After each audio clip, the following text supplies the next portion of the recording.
son showed up 4 days after we buried my wife of 41 years.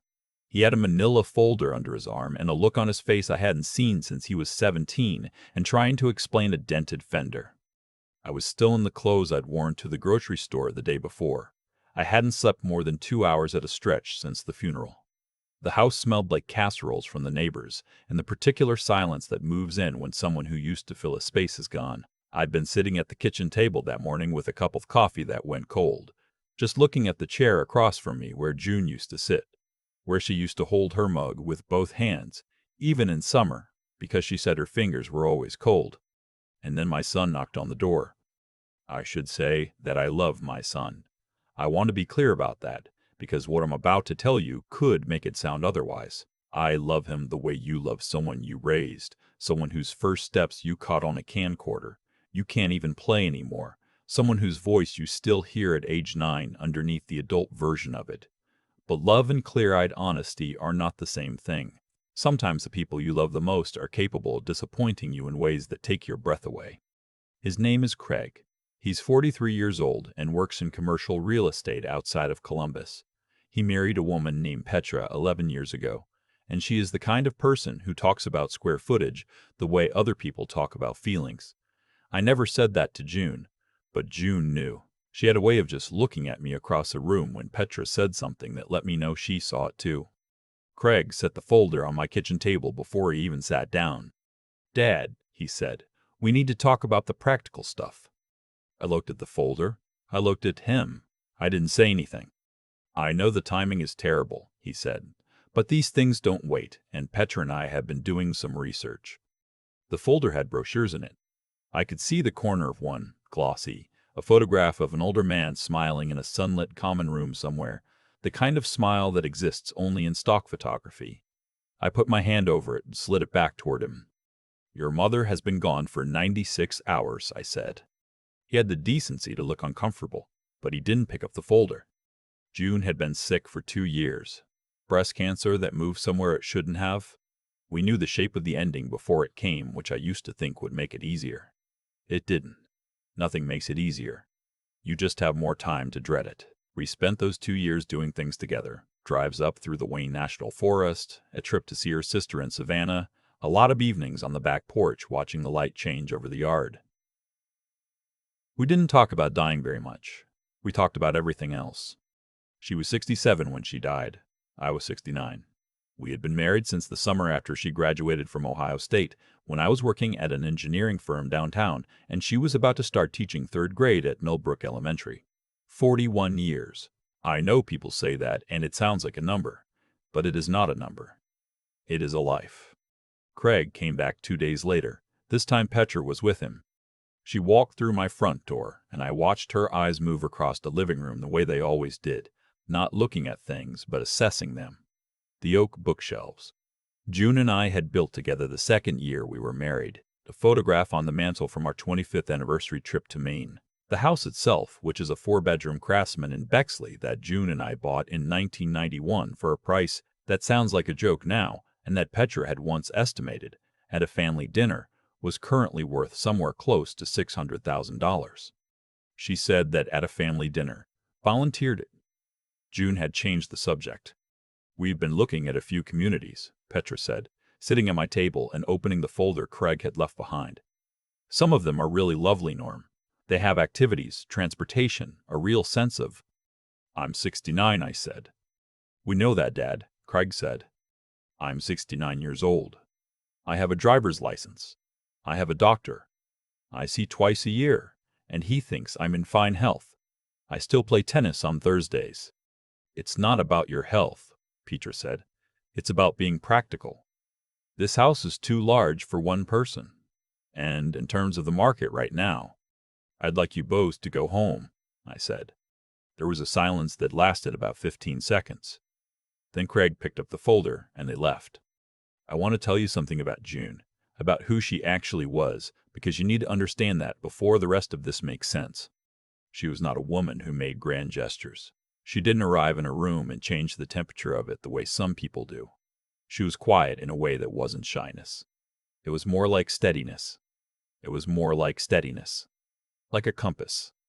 She remembered everything, not just the big things, but the real things.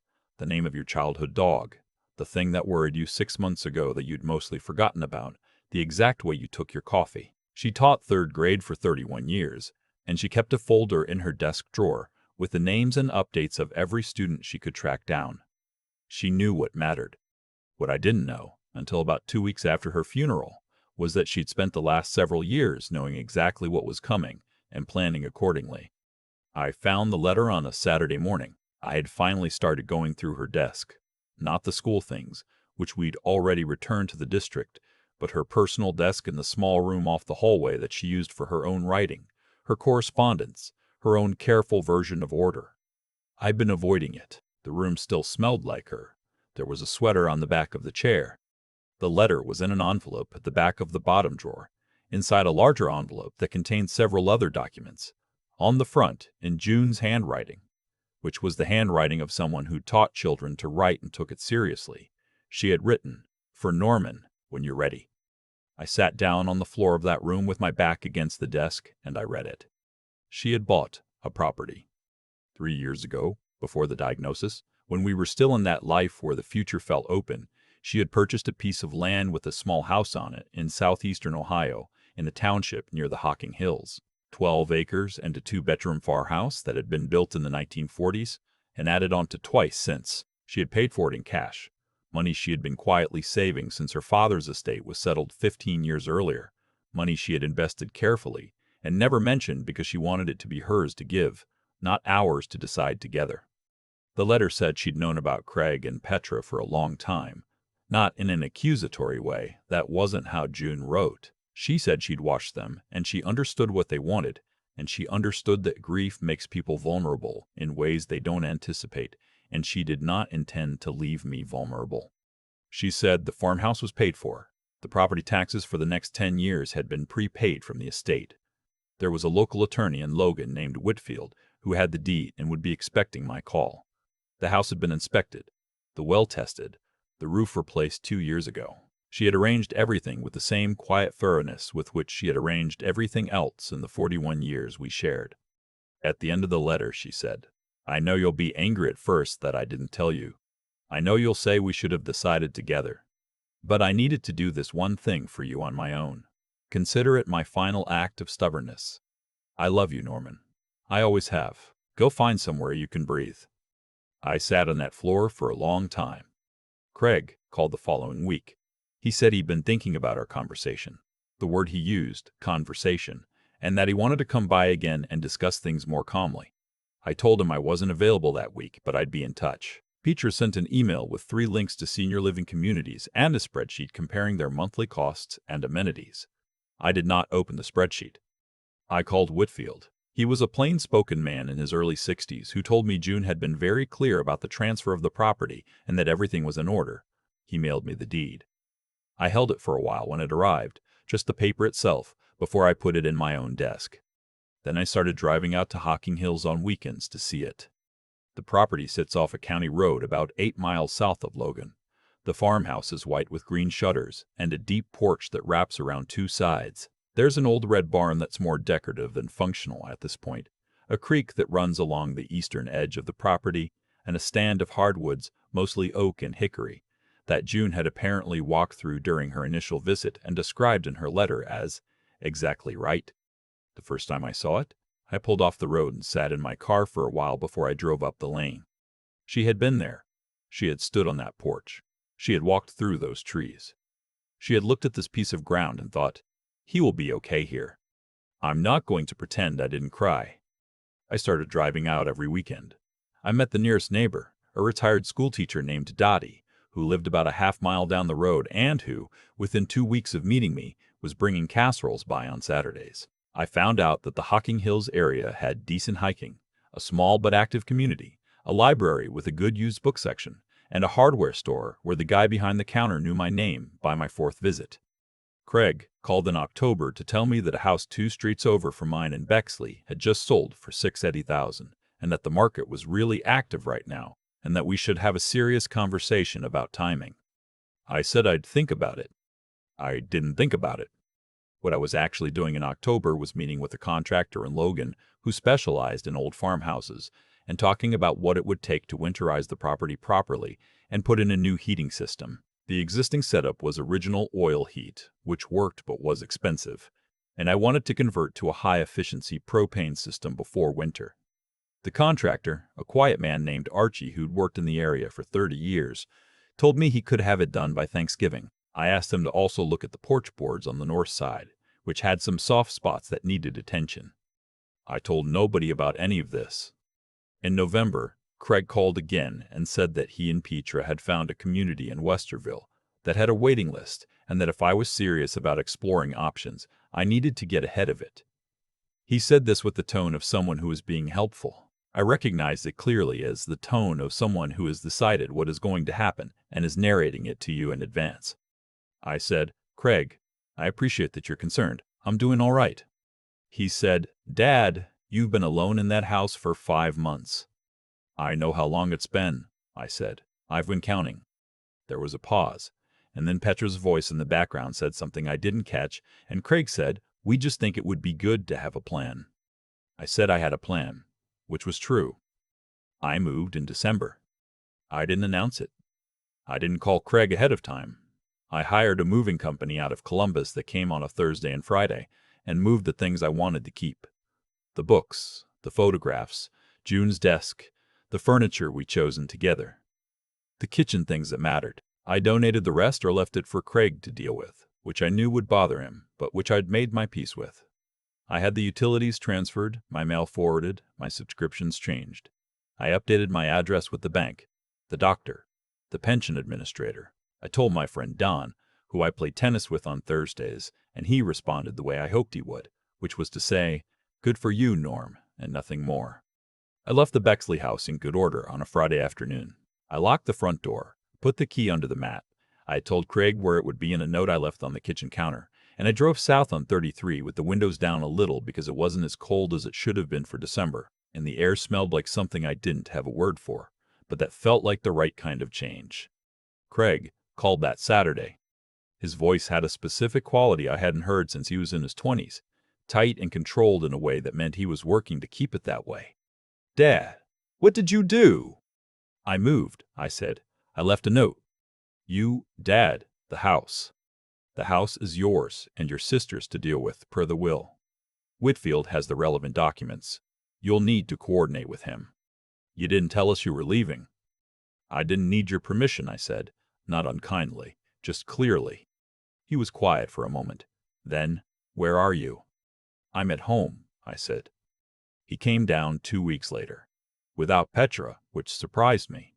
He stood in the driveway looking at the farmhouse for a while before he came to the door, and I watched him through the window doing it, looking at the barn, the trees, the creek in the distance. I let him look.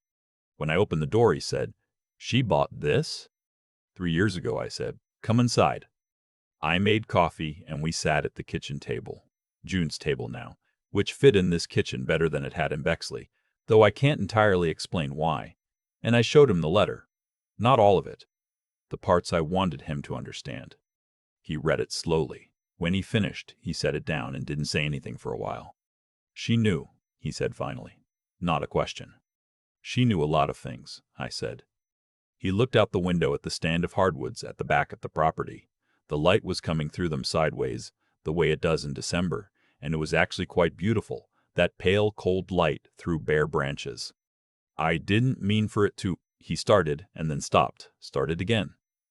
Petra was very focused on the logistics. I should have. "You should have asked me how I was doing," I said, "instead of bringing a folder." He nodded. He had the look of a man confronting something he'd successfully avoided for a while, and finding it exactly as uncomfortable as he'd suspected. "How are you doing?" he said. It was the first time he'd asked. "Some days are hard," I said. "Most mornings I still reach for my phone to call her, and then remember. But I go out to the creek in the afternoon when the weather's decent, and there's a neighbor up the road who brings food by more than I need, and I've been reading the way I used to before everything got busy. I'm managing." We talked for 3 hours that day. Real talking, the kind that doesn't happen when folders are involved. He told me things about his marriage I didn't know. That things between him and Petra had not been good for some time. that the focus on my house, on plans and logistics and square footage, had partly been about avoiding something harder. I told him I appreciated him telling me. I didn't say I'd suspected it. Before he left, he stood on the porch and looked out across the land again. "It's quiet," he said. "It is," I said. "She would have liked it here." I looked out at the bare hardwoods, the line of the creek, the pale sky beyond the barn. "She did like it here," I said. "She picked it." He left around 4. I stood on the porch until his taillights disappeared down the county road. Then I went back inside, put the kettle on, and sat in the chair by the window where the light comes in best in the late afternoon. I've been here 8 months now. I know which floorboard creaks in the second bedroom. I know that the creek runs higher in March than in August, and that in late April the far edge of the property gets wood, anemones, small white flowers that June would have found a reason to sit near for a while. I know that Dottie makes a sweet potato pie that is better than anything I had in 41 years of Thanksgivings, and she knows that I'll pretend I'm only going to have one piece, and we both know I won't. Craig calls on Sundays now. We talk about ordinary things, which is all I ever wanted. Petra's name comes up less than it used to. I don't ask. He'll tell me what he needs to tell me when he's ready. Some mornings I make coffee and carry it out to the porch, and I sit there in the quiet with the trees and the fields, and I think about June, about the fact that she sat in that attorney's office in Logan and signed papers and paid for what she was paying for and carried this secret for 3 years through diagnosis and treatment and the long, careful work of dying, and at no point did she say a word to me about it, because she knew if she did, I would want to be involved and make it a discussion, and probably slow the whole thing down with my opinions. She was right. That is exactly what I would have done. I think about her walking this land before I ever saw it, standing where I stand now and deciding, yes, this is the right place. He'll be all right here. She always was the smarter one. I told her that often enough when she was alive that I hoped she believed me. I still reach for my phone some mornings to call her. And then I take my coffee out to the porch, and I sit in a chair that was hers before it was mine, and I look out at what she left me, and I breathe. There's something I keep coming back to, sitting on this porch with my coffee going cold the same way it always does. June never told me what she was doing. 3 years she carried it. The attorney meetings, the property inspections, the prepaid taxes, all of it. And she never said a word. At first that bothered me, the way things bother you when you're grieving and everything feels like a referendum on who you were to each other. I thought, we decided everything together. Why not this? But I understand it now. She knew me. She knew that if she'd told me, I would have wanted to weigh in, to discuss, to maybe slow it down with some reasonable-sounding objection. And she had watched long enough to know that when she was gone, I would need something already in place. Not a plan we talked about, but a door already unlocked. She didn't give me a gift. She gave me a fact, a thing that simply existed, waiting when I needed it most. That's what I mean when I say she was the smarter one. What Craig and Petra were doing wasn't evil exactly. I've thought about this more than I probably should. They saw a situation and they moved toward it the way people move toward things they want, telling themselves it was practical, that it was concern, that they were being responsible. A concern that arrives 4 days after a funeral with a manila folder full of glossy brochures isn't really concern. It's appetite dressed up in the language of helpfulness. And the difference matters, even when the people involved can't see it themselves. The thing is, I couldn't have argued my way out of it. I'm 69 years old, and I'd just lost my wife, and they had the momentum of certainty on their side. What stopped them wasn't a confrontation. It wasn't a speech or a legal threat or a raised voice. What stopped them was something June had done quietly, years earlier, with clear eyes and steady hands, and the kind of patience that only comes from genuinely caring about another person's future more than you care about being thanked for it. Her decency protected me in ways I couldn't have protected myself. That's a thing worth sitting with. The choices we make when nobody's watching, the small, unhurried acts of real care, those don't disappear. They stay in the world. They keep working after we're gone. I think about Craig driving down that county road 2 weeks after I moved, standing in my driveway looking at the barn and the trees and the creek, and finally asking how I was doing. It was the first time. He's 43 years old, and it was the first time he'd asked. I don't say that as an accusation. I say it because I think he knows it too, And I think knowing it is the beginning of something better for him, if he lets it be. There's a kind of strength that doesn't announce itself. June had it. She didn't fight. She didn't demand. She just thought clearly about what mattered, made a decision with integrity, and then held it steadily for 3 years without looking for credit. That's not a small thing. Most of us can barely hold a good intention through a single afternoon. I'm still learning it from her, honestly. 8 months on this land she picked out for me, and I'm still finding new ways she was right. The wood anemones came up in late April along the eastern edge of the property, just where she must have seen them when she walked the land that first time. Small white flowers, very quiet, easy to miss if you're not looking. I sat near them for a while,